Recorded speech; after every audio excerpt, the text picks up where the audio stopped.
Hi Gemini, and welcome to your yearly forecast for 2017. Now, this works if you have your Sun, Ascendant, or Moon in Gemini. Now, remember, this is just a general reading. If you want to have a more detailed reading that has to do with your natal chart and your planets, you just have to schedule a reading with me in the link below. Okay? Alright, Gemini, so let's get to your reading. Now, 2017 is a very awesome year for you. And let's start with the good news, right? Now, the good news is that you have an amazing energy right now for love, for creativity, for your children. This year, you're very fertile. Okay, so Geminis that want to get pregnant, amazing time to get pregnant. Geminis who don't want to get pregnant, be very careful. Now, the creative aspect is amazing, and that's the reason why you're so fertile right now, because you have so much creativity. Your creative energy is expanding. Your creative energy is just natural. It's coming out natural. You're creative. You're imagining some amazing things. You're naturally taken in the spotlight with no problem. You're feeling comfortable expressing yourself and who you are. Practically, what's happening is that your inner child is coming out. And Geminis are usually very, very childlike, but now you're even more. Now you're more creative, and you look beautiful doing it. You look amazing doing it. People want to look at you. You also have an amazing year for romance. So, single Geminis, I definitely see romance everywhere. Everybody wants to get with you. Everybody wants to know you. Everybody wants to see what you're all about. Everybody wants to take you out. And because you're just in the limelight and you're feeling so comfortable with yourself, you know? It's like that Madonna. Madonna, she's so comfortable in her own being and her own self, and she just goes and takes what she wants. And she lets herself express herself. So that's the main thing that's kind of happening for you in 2017. So creative pursuits, amazing. Also speculative business. So for any, business owners or anybody who wants to do any speculative business for 2017 who's a Gemini, is an amazing time. I definitely see this being very profitable for you. I definitely see it actually, landing some good money for you. The children, amazing time to reconnect with your children. If you're not having children and you already have children, reconnect with your children. You're having enjoyment coming out from them. You're really, really wanting to get closer to them. And romantically wise, definitely go out if you're single. Do not stay in. And when it comes to the people who are already taken, the people who already are in a relationship, this is a time where I see you falling in love again. You could start having feelings for somebody else, like having a crush, but do not, try to stay away from that. Do not make yourself more complicated. Fall in love again with your mate. Fall in love again with those memories of love. Don't get caught up in the boring aspect. It was boring, or oh, I want more entertainment. No, fall in love. There was a reason why you ended up there in the first place, because the spark was there. It's just relationships have to be worked on. Relationships are not just a fountain of perfect amazingness energies all the time. It's not. It's something that you have to work towards. The water just doesn't come out. The love just doesn't come out naturally. That doesn't happen. You need to work at it. You need to be creative, romantic with your mate every day. Make them fall in love with you every day.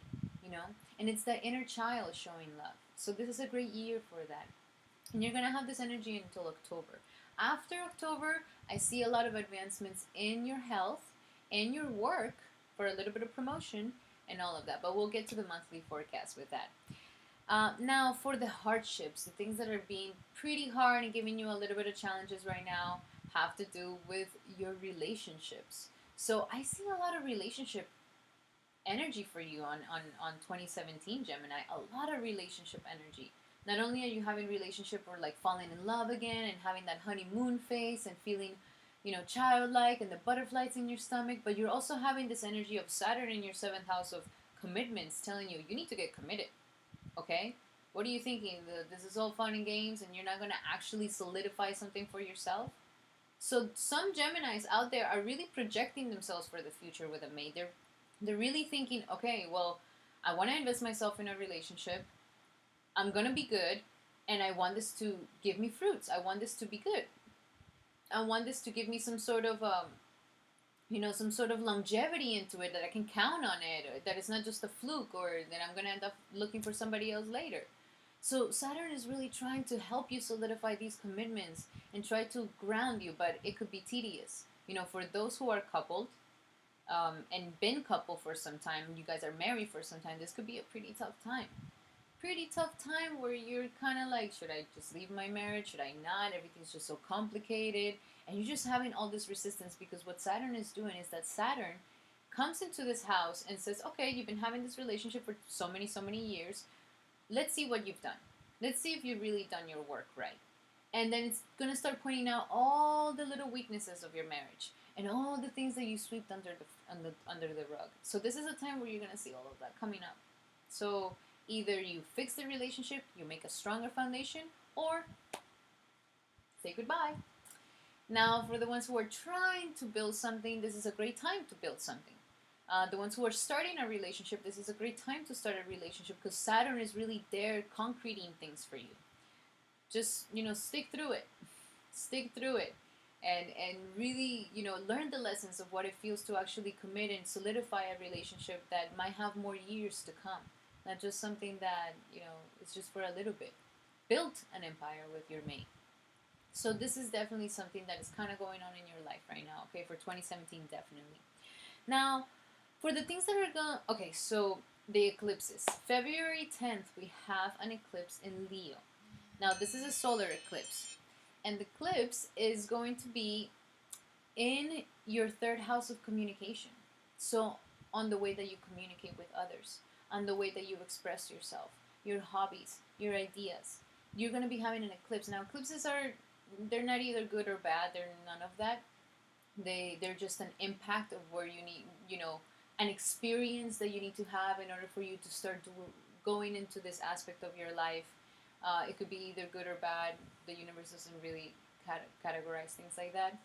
But this eclipse is going to shake things up in your communications and the way that you express yourself. So some Geminis out there can start writing, can start beginning their writing, can start actually communicating a lot more, passing on their ideas a lot more, maybe going back to school. But there's learning involved. There's traveling, short travels. There's sibling relationships involved in here where they could also waken up or something could happen there. But siblings, and also the courage to go and follow your own hobbies, to go and do whatever it is that you want to do. Geminis in the third house they're very, they're mean to them. They're mean to them. They say a lot of things about Geminis, but it's because the third house kind of encompasses your ego. Now, egos are, there's healthy egos that help you. There's a reason why the ego is there, because it kind of serves a sort of purpose. It's just that we're way too caught up in it that we're kind of destroying ourselves. But a healthy ego helps you be courageous enough to go and follow the things that you really want to do. Your hobbies, like something that you really enjoy doing. So third house has a lot to do with your hands as well, and in the crafts and the things that you do with your, that you manifest with your own hands, that you create with your own hands. So I definitely see this being an impact with you when it comes to the eclipse in February 10th. And then there's another eclipse in February 26th that is going to be in 8 degrees Pisces. And Pisces rules your 10th house. So this is another, the last eclipse on Pisces, because we've been with Pisces and Virgo eclipses for the past 2 years. So this is the last one, and it's the last kind of like, you're on your purpose in life, The 10th house is your purpose in life. The 10th house is where you need to go, where you need to start projecting yourself towards. That's the 10th house. So this eclipse is going to start, shifting things in you. The last things that need to, finish up when it comes to your career, your purpose in life. You really now know where you are and where you want to be and where you're going. So this eclipse is just kind of like encompassing that for you and leaving you with the last bits of energy into it. So bring some good energy into yourself on that date, February 26th. Now, on March 6th, we have Venus going retrograde. Oof. Venus is going retrograde. That means